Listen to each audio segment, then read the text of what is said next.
Welcome to a video lecture for human biology. I'm Dr. Thistle, and in this video, we'll introduce different concepts of evolution.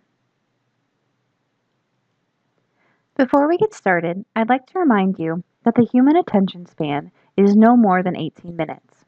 So, every 12 to 15 minutes or so, please take a break from the material to keep yourself fresh. The term evolution is a very broad term and can apply to many ideas and concepts. At the heart of evolution is the concept of multiple current species developing from a single common ancestor species. Many years ago, individuals of that common ancestral species may have been separated into different populations in different areas. The exact environment in those different areas of the populations would have been different. This could include different types and amounts of food, or predators, or even just environmental features such as temperature and water availability. Only the most successful individuals in those populations would survive and pass on their genetics to the next generation. So, with time, though we started with a single common ancestral species, thousands of years later, we could see species that were slightly different from each other or very different from each other. This is the descent with modification from a common ancestor. Depending on the environment, certain traits would have been more favorable and allowed different individuals of that species to survive more efficiently. If those animals were alive, they would be more likely to pass on their genetic traits to the next generation. At this time, we believe the Earth is about 4.5 billion years old. Now, the early Earth was not a very hospitable place. Most likely, it looks something like this. You can see that there's quite a bit of seismic or volcanic activity, but we also have quite a few lightning strikes, and we don't have the protective covering in the atmosphere that prevented as much UV radiation from entering as it does currently. Likely there was also not very much oxygen present in the atmosphere, as there were no trees present. Though the early Earth looked very inhospitable, it actually contained most of the ingredients necessary to start life. Now the Earth is 4.5 billion years old, but life has only existed for about 3.8 billion years. So you can see there was a spread of time of about 1 billion years or so, give or take a few 100,000 years, where there was no life present. Most likely, life started with the accumulation of small inorganic molecules. Inorganic molecules would be things like iron, copper, calcium, phosphorus, potassium, and chloride. These inorganic molecules would have been in abundance in the early Earth. This, added with heat and electricity, forming energy, would have made for the perfect environment to brew living organisms. From the small inorganic molecules, they would group together to form small organic molecules. Remember that organic molecules just need to have some sort of carbon or carbon chain in them. In many chemical reactions, heat is applied to create the desired compounds. Small organic molecules likely included substances such as amino acids or short chains of carbohydrates, like simple sugars, as well as some simple fatty acids. These small organic molecules would group together, again in the presence of heat or electricity from lightning strikes, and form some of the larger organic molecules, which these would include structures such as proteins, complex carbohydrates, nucleic acids such as DNA and RNA, and fats. After some time, these substances most likely collected in droplets of water.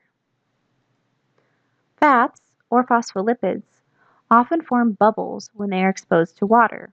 So most likely, we had a collection of these large organic molecules within a droplet of water, which then formed a bubble of fats around the outside. From the droplet form, the next stage was likely that of a very simple prokaryotic cell.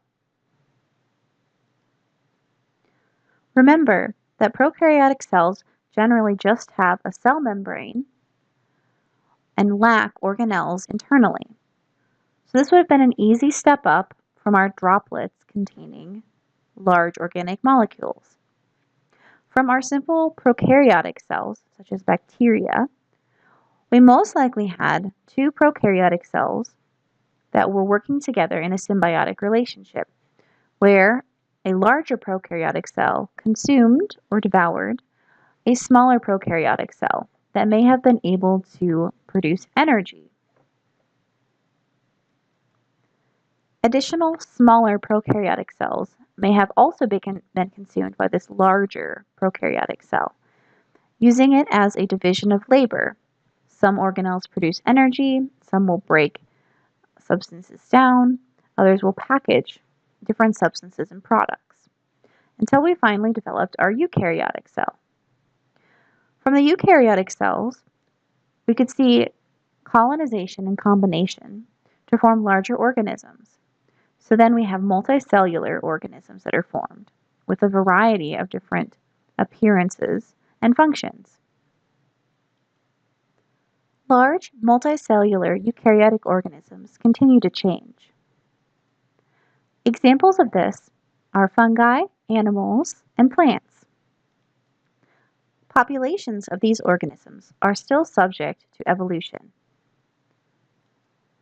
As we discuss evolution, we can refer to a single population and to a few generations within that population, or we can refer to multiple species covering a very large area or an entire continent and millions of years. Microevolution refers to the genetic changes that occur in a single population over a few generations. So depending on the species' lifespan, this could be over just a few years, or it could be over something like 100 years, if we're referring to a human population. When we look at very large-scale changes that occur over millions to hundreds of millions of years, this is macroevolution. Usually macroevolution refers to very large events, such as when we originate different species, or groups of species, or mass extinction events. Thus far, there have been 5 mass extinction events that have occurred on the Earth. One of them would have been the loss of dinosaur life millions of years ago. Microevolution is far more common and easier to analyze. The 4 types of microevolution that we will evaluate are genetic drift, gene flow, mutations, and natural selection. Some of the terms used here will be reviewed from the beginning of the semester. Recall that when we talk about alleles, we are talking about the different varieties or options that are available for different genes and traits. The term genetic drift refers to changes in the frequencies or the numbers of alleles that we see in a population. Now, there are 2 mechanisms or effects that we recognize with genetic drift. That's the bottleneck effect and founder effect. For bottleneck effect, usually we're looking at a large event. So I think of things like natural disasters,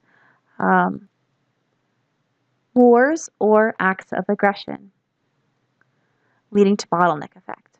But there's usually a very large portion of the population that is lost. And the individuals that are lost are relatively random. It had nothing to do with the individual traits they possessed or their success or fitness as an individual. So, after this large-scale event has occurred, the alleles left over in the new population do not necessarily represent the frequency of those alleles that was present in the old population. For founder effect, this is kind of similar, except instead of a large natural disaster occurring, we usually have a couple of individuals that leave the original population and go and form something like a new colony elsewhere. So, in this new area, we can form a second new population. And the alleles represented, or the frequency of alleles represented in this new population, again, are not going to be that representative of the original population. For example, with the bottleneck effect, if we look at something like a forest fire, which wipes out the majority of a population of squirrels that live in the forest, and there are 3 different colors for squirrels in the original population. We can have a red squirrel, a brown squirrel, and a white squirrel. If randomly, for some reason, when we have this large-scale loss in the fire, if we have a lot of white squirrels that survive, or alleles for white squirrels that survive, if in the old population we only had a fifth of the population represented as a white squirrel, or fewer, in the new population we might see half or more of them with alleles for white squirrel characteristics. Versus with founder effect, if we had a few squirrels that moved to a neighboring forest where there was more food available and fewer predators, if we had only a red and brown squirrel leave to form the new population, in this second new population, we would see no alleles for white squirrels there and only for the red and brown. And this again will be different from the original population. The next term is gene flow.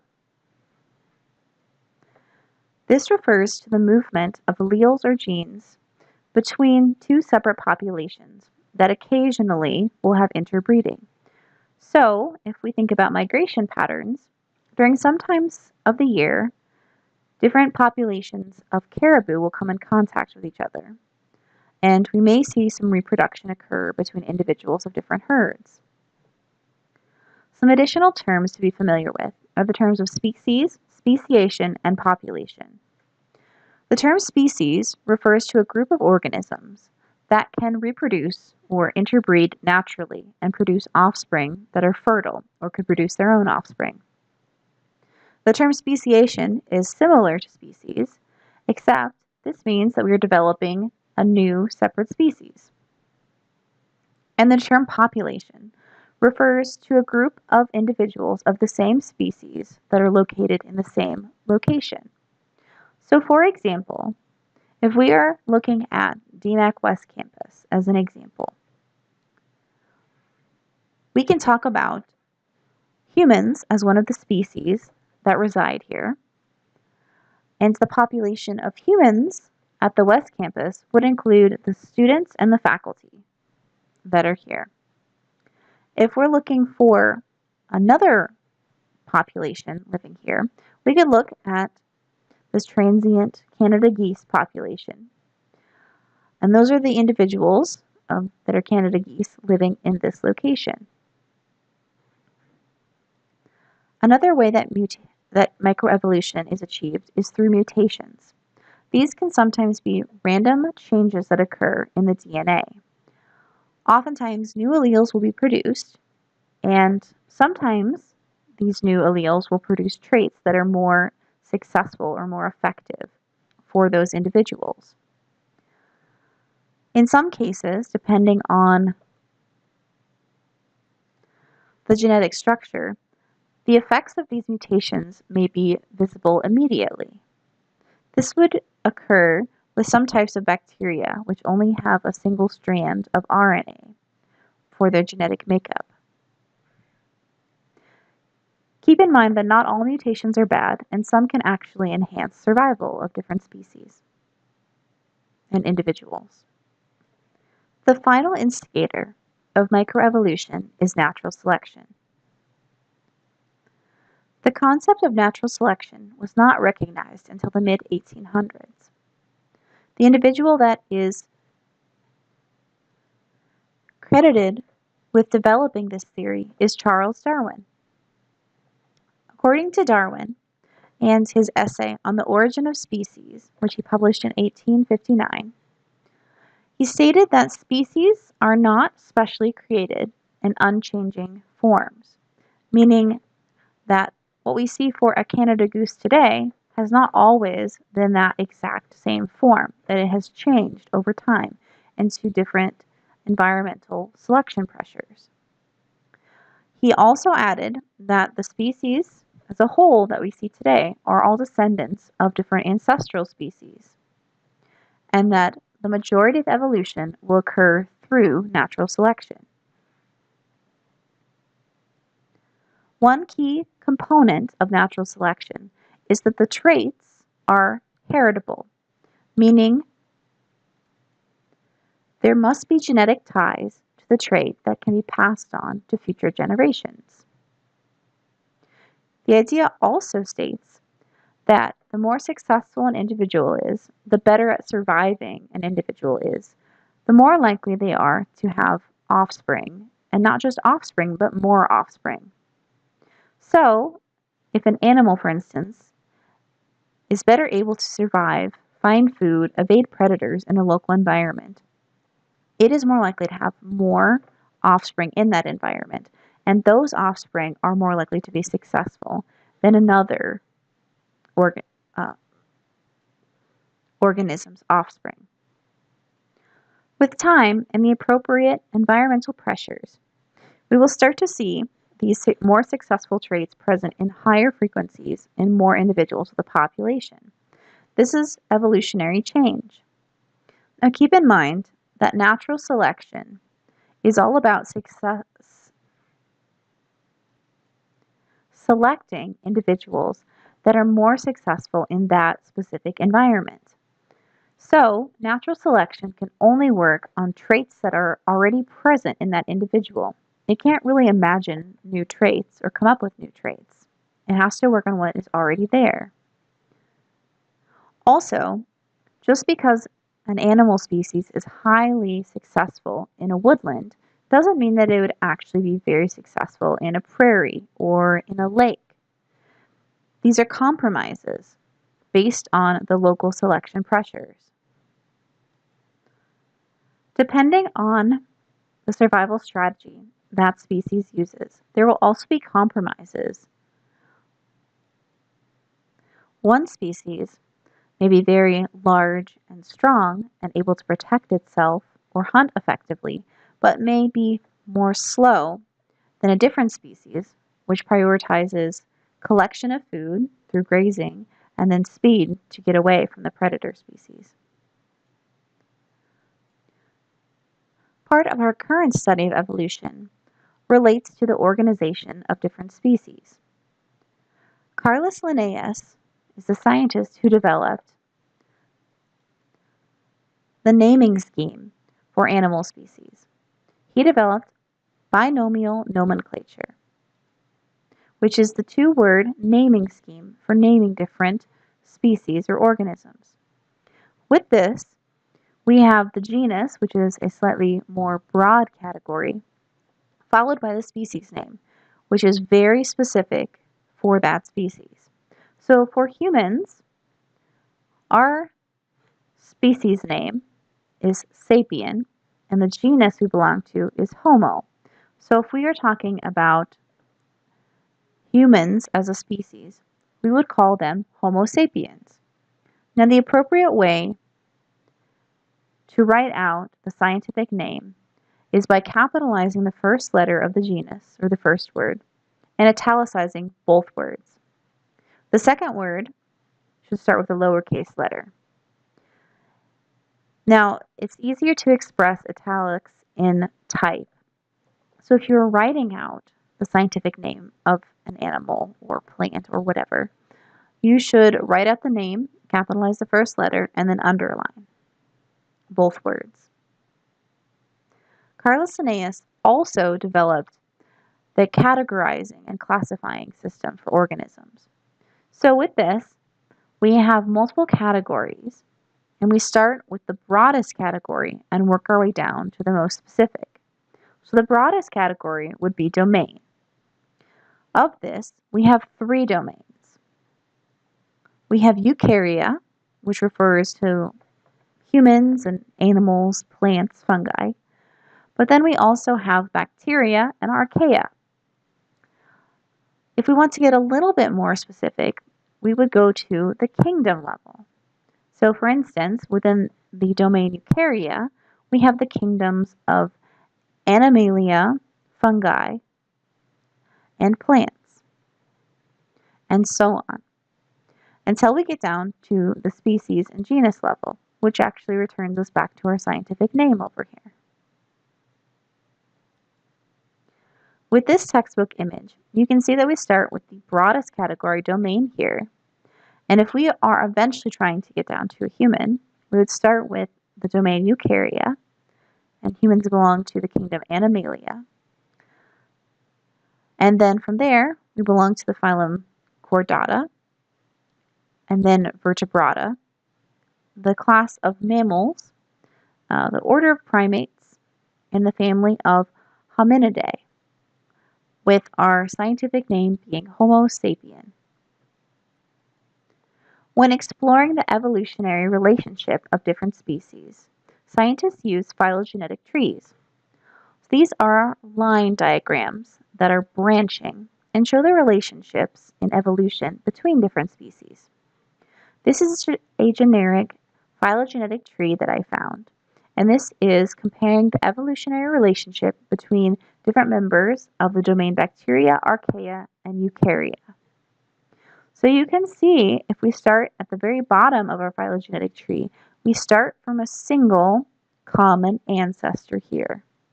Now from this ancestor, you can see that we branched in 2 directions. One was toward bacteria, and one toward archaea and eukarya. So according to our tree here, it looks like archaea and eukarya are more closely related than eukarya and bacteria. If we look at the eukarya side of this tree, we can also see where different species diverged, and we can look at how closely related some other eukaryotic species are to each other. So for instance, we can see that we have Microsporidia here, and that is going to be relatively closely related to the flagellates versus the animals. You can also see the animals, fungi, and plants are all fairly closely related when compared to other members on this phylogenetic tree.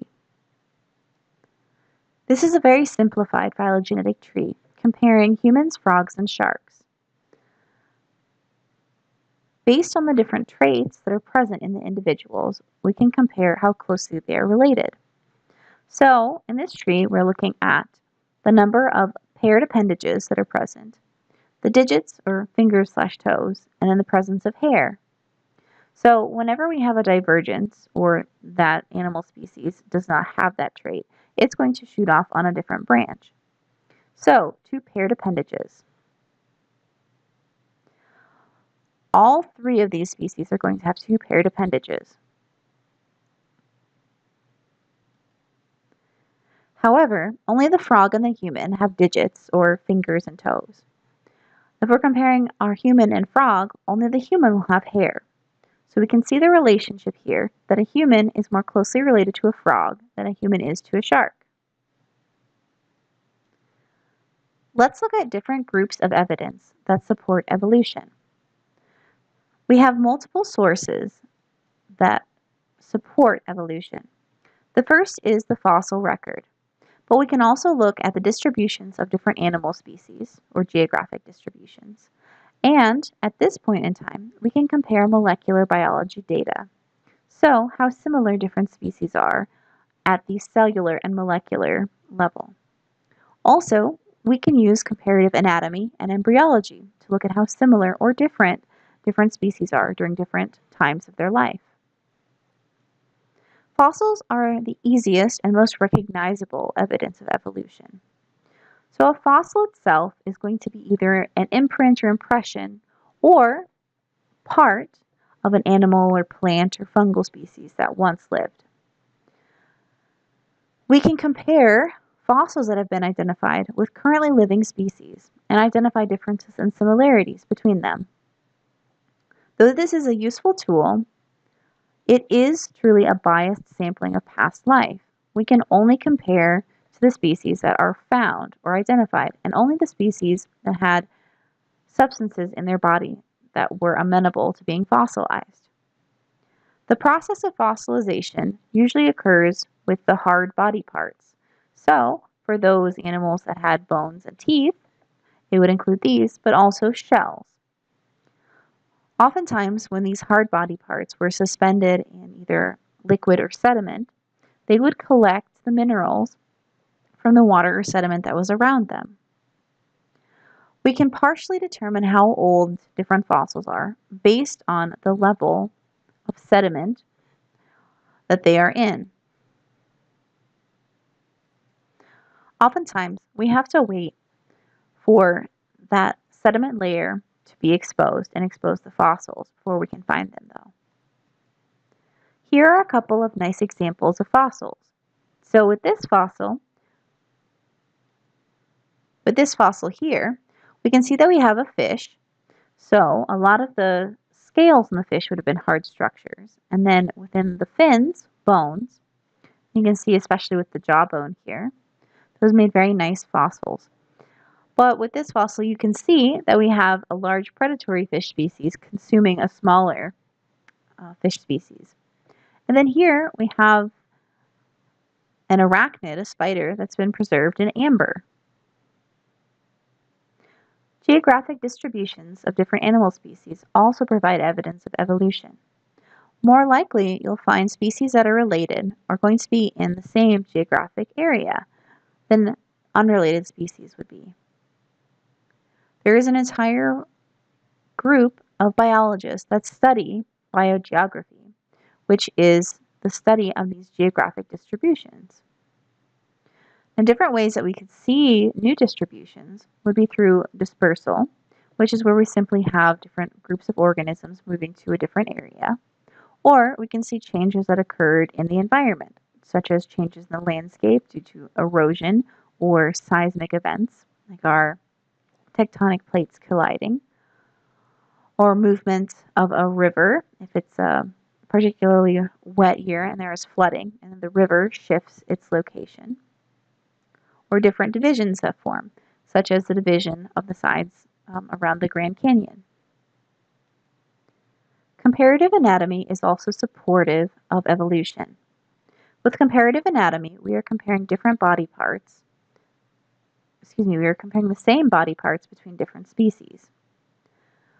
If we see a relatively close relationship between different species, we refer to these structures as being homologous. It means that it is actually the same structure, but it might have a slightly different appearance. Homologous structures are exemplified here on this slide when we compare the arm of the human to the dolphin, bat, and bird. The different bones of the forearm and upper arm are shown here and colored the same color when they are the same structure, or homologous structures. So for instance, the humerus of the human is colored orange. If we look at the overall shape of the humerus between the human, dolphin, bat, and bird, you can see that it roughly has the same shape with two widened ends and a narrower center region. It's also in approximately the same location within the body. Versus if we look at the phalanges or digits, we can see that again we have almost a similar overall shape and somewhat of a similar location. Generally, the location relative to other bones is going to be the same.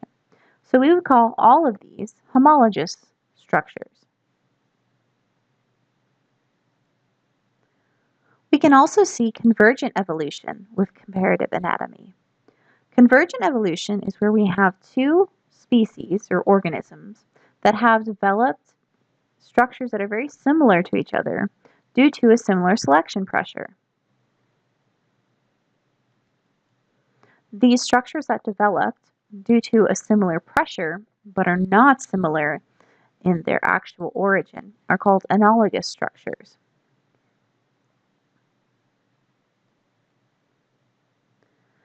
On this slide, we can see analogous structures represented with the wings of this insect here compared to the wings of both the bird and the bat. In both the bat and the bird, we have actual bones that are underneath the wing tissue. But with our insect here, there are no bones, as there are no bones in insects. So these are analogous structures. Both, well, all three, would have developed wings for the same reason. The air is a previously untapped region. Likely it contained fewer predators for our bat and bird, and for our insect as well. We may have seen the development of bat wings to fill the void and find food such as insects for themselves, and there would have been fewer predators for bats located there. The similarity of appearances between embryos is also evidence of evolution. So, the majority of vertebrate embryos, which will include things from fish, amphibians such as frogs and salamanders, reptiles, snakes, lizards, birds, and humans, well, and other animal species, mammal species. All of these vertebrates are going to have very similar appearing embryos. So, when you examine early stages of embryos, the difference between them is actually very minimal, and they all look very similar. They will also have the same structures present. So you can see pointed out in this picture, all of these all three will have gill pouches and a tail. There are a couple of other features that are present in all embryos as well. Now, as we progress through time during gestation, you can see that we will see quite a few differences develop between the fish, the bird or chicken, and the human embryo here.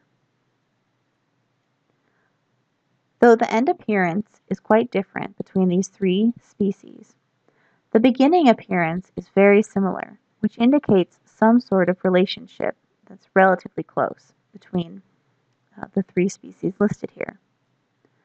This indicates, at least at some point, there was a common ancestor. Let's take a few moments and talk about human evolution specifically. Most of the rest of the slides that are in the slide set here are not actually from your textbook, so please make sure to pay attention and take some notes on these slides. Humans are a type of primate, and all primates likely evolved from an arboreal insect-eating mammal. The term arboreal refers to trees. So an arboreal mammal would have been a type of mammal that lived in trees, and in this case, ate insects. Now we can further break primates into three groups. We have our more primitive lemurs, lorises, and bush babies, which are found mostly in the Africa and Asia area, and Madagascar is an island off of Africa. Then we have tarsiers, which are found in Asia as well. These are small primates that live in trees. Then we have our anthropoids, which include the more distinguished looking monkey and ape. Keep in mind that humans are actually a type of ape. In these photos, we can see examples of the different groups of primates. So here we have a lemur present and a tarsier here. So those are our first two groups, with a lot of monkeys and apes present in the rest of this collage. So you can see we have some monkeys here and here. Then we have some apes. I think the gibbons are one of the smaller versions of apes. An orangutan and a chimpanzee, which these guys are actually our closest relatives. And then a gorilla. Then here we have a human child, which is also appears to be semi-arboreal in this image here. If we look at this primate phylogenetic tree, we can see the relationship between humans and other ape species and other primate species. So you can see humans are here with our closest relatives, the chimpanzees. We are also fairly closely related to gorillas, followed by orangutans. You can see that on the other side, we have things like the lemurs, lorises, and bush babies, and the tarsiers. So these are going to be more distant relatives as far as primates go. Recall that humans are categorized as a type of ape, so we can see that we had branching that occurred here, which separates more of the ape group here, while we branch from the old world monkeys here. A lot of the features that we see in primates, especially in humans, are reflective of that original common ancestor that lived in a tree. So first we have the setup of our shoulders. Most shoulders of primates are very freely movable and flexible and can rotate almost 360 degrees. This would have been very useful for moving around in branches. Generally, there are going to be sensitive areas at the end of the fingers and toes that are useful for the collection of food and tool use. Instead of having a conical or tubular, cylindrical shaped claw at the end of our digits, we generally have flattened nails. These help with traction and allow for the ends of our digits to be more sensitive.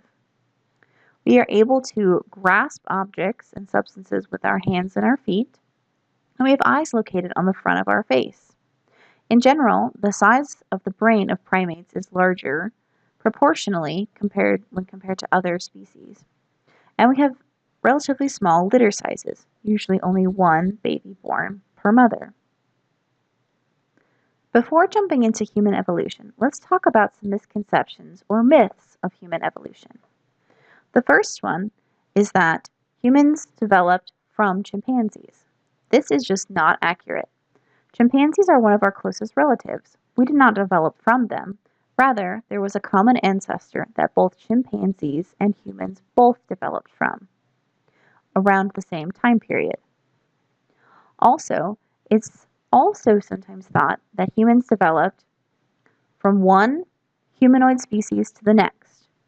This is not true either, and there have been plenty of times throughout history where we had several different human species that lived at the same time and coexisted. If we examine this chart or graph, we can see evidence of the coexistence of multiple humanoid species.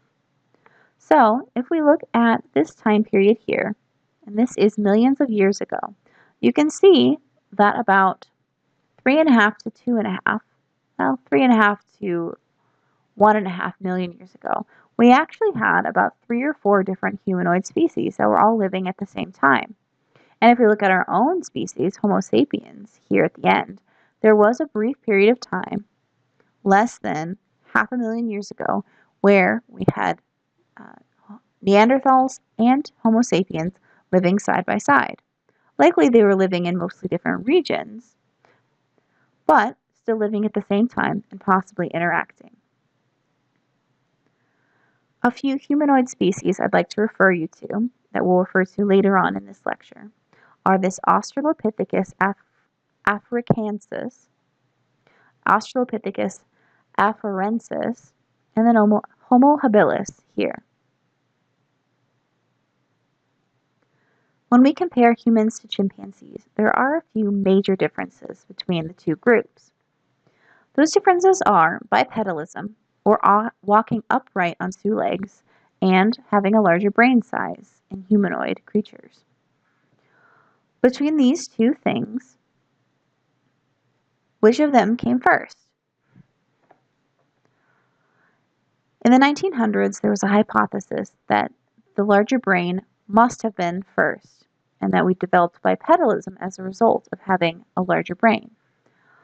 And this was the leading hypothesis until the 1970s with the discovery of Lucy. There was a 3.25 million year old female hominin that was discovered in Ethiopia. Now, what was unique about this specimen was that this female had a very small brain, a regularly small brain, and walked on two legs. So walking on two legs, again, is bipedalism, or being bipedal. So this species, this specimen, exemplified that you did not have to have a large brain to be able to walk on two legs. Lucy was actually a member of Australopithecus afarensis, and this group of hominins was actually about 3 feet tall, and their heads were about the size of a grapefruit.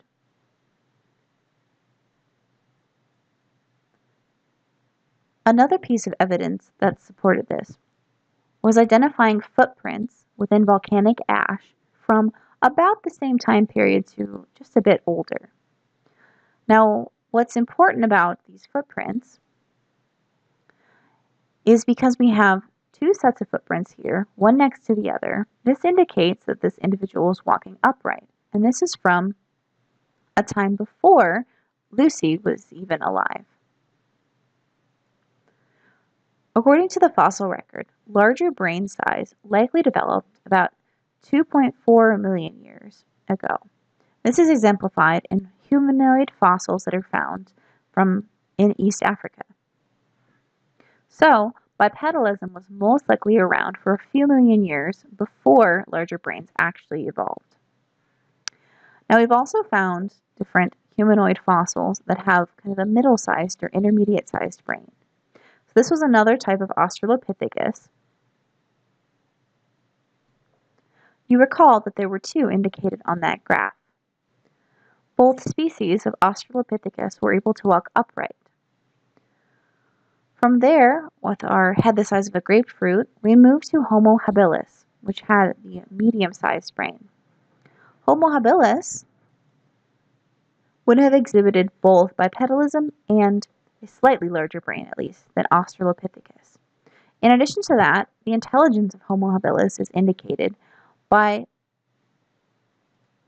the discovery of relatively simple stone tools with the fossil remains that have been identified. From Homo habilis, we then have Homo sapien-sized brains, which are much larger. Our most closely related hominoid relative is Homo neanderthalensis. So-called Neanderthals actually had quite large brains and lived in small groups and hunted large animals with relatively complex stone and wood tools. Most likely, Neanderthals lived within Europe, West and Central Asia, and some of the southern Siberia area between 350,000 and 28,000 years ago. Abruptly, 28,000 years ago, the entire species went extinct. According to molecular data, humans are not direct descendants of Neanderthals. Most likely, there was a common ancestor, and Neanderthals and humans separated from that common ancestor about 400,000 years ago. It was also possible that Neanderthals and Homo sapiens could likely interbreed and produce offspring. At this point, we believe that 2% of our human genome is actually from Neanderthals. So that means that 2% of your genetic makeup is actually Neanderthal. Now, this is not true for every Homo sapien. Those of true African descent do not have any Neanderthal ancestry generally.